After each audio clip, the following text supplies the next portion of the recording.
Good afternoon, everybody, and welcome back to RobMotive. This is going to be kind of a mixed topic video, if you will.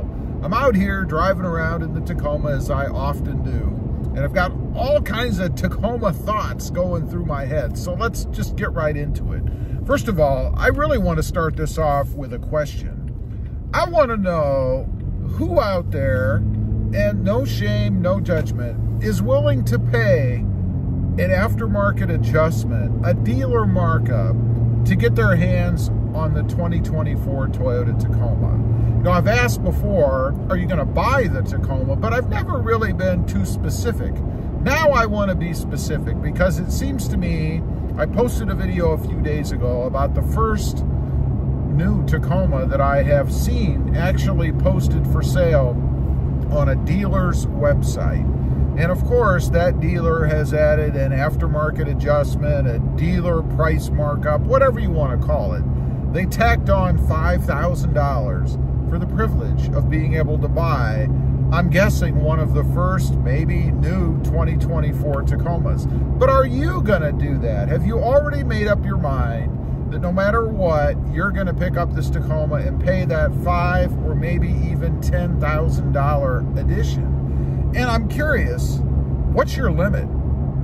How much, if you are willing to pay an aftermarket edition, how much are you willing to pay more? I mean, what's your threshold? Is it $5 grand, 10 grand, 20 grand? How much more would you pay?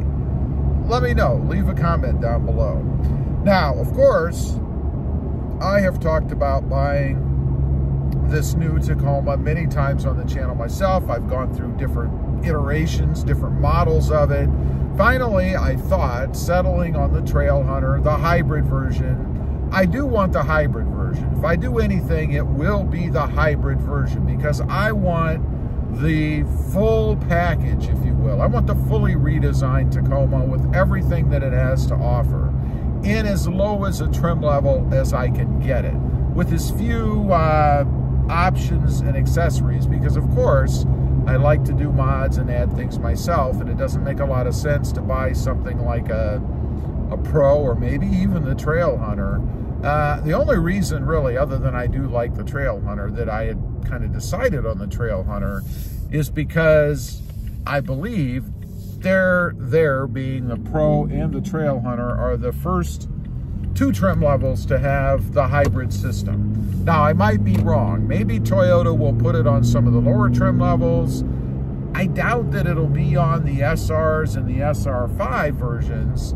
I don't even think there is an SR version. So the SR5 version when they first come out. But who knows what Toyota will do. I'm not opposed to going with an SR as long as I can get it with the hybrid system. That's my main requirement for the 2024 Tacoma, so we'll see. I'm not willing to pay any aftermarket adjustment. I'm not going to do it. I'm not going to throw my money in the garbage. It's not worth it. I did do it once in the past, full disclosure, and I've talked about this before on a Civic Type R. I just had to have one, right?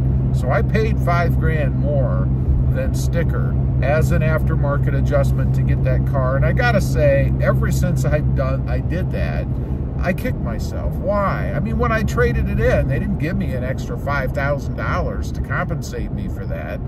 It was dumb. It was a really dumb thing to do. So I'm not going to do that. I will hold off. I will hold off as long as it takes. If it's a year or 2 years or even more, who knows?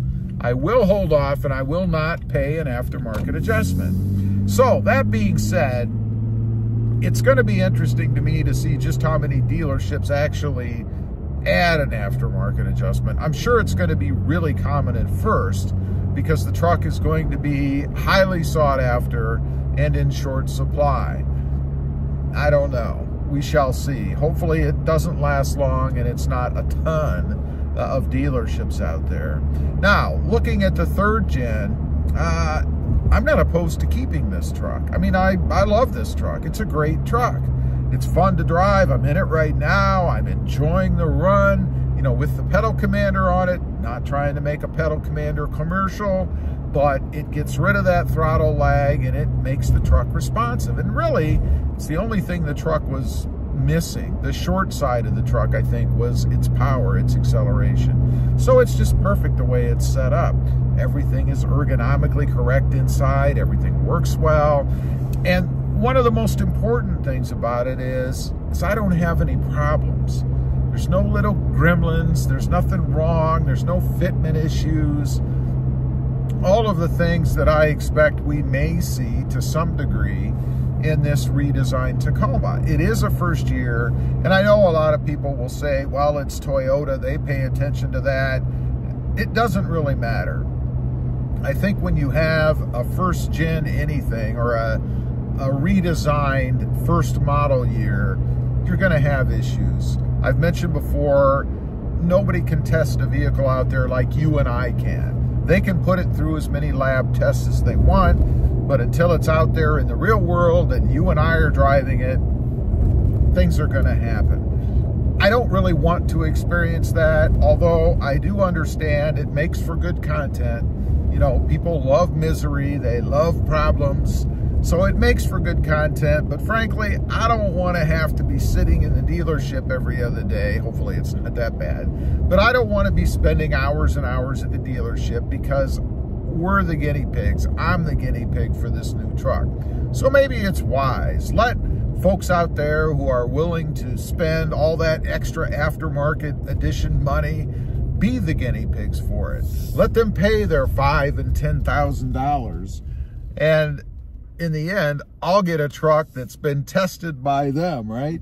And all of the gremlins and bugs will be addressed and worked out. Maybe that's really the way to go. I don't know. And how do you feel about that part of it? I mean, going in, you know that there's going to be issues of some sort with the truck. So are you content being a guinea pig for Toyota? Or do you have so much faith in them that that's not going to happen? There's no way. Toyota has really over-designed or designed the truck in such a manner that there's not going to be any problems like that. Yeah, I have an island in Utah. Does Utah have any sea? I don't, never mind, but you get the gist, right? Anyway, I just wanted to get on a few thoughts I've been having ongoing about this 2024 Tacoma. You know, one more thing I will mention are mods and things, and I've talked about not having mods and things for the truck. Understand that's not forever. I mean, the aftermarket will catch up. There will be mods and things for the new truck.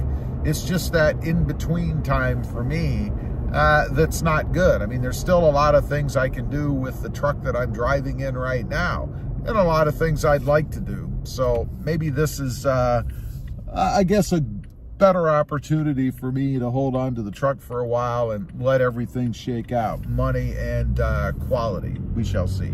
Leave a comment, let me know what you think. Thanks for watching. Stay safe out there. Bye.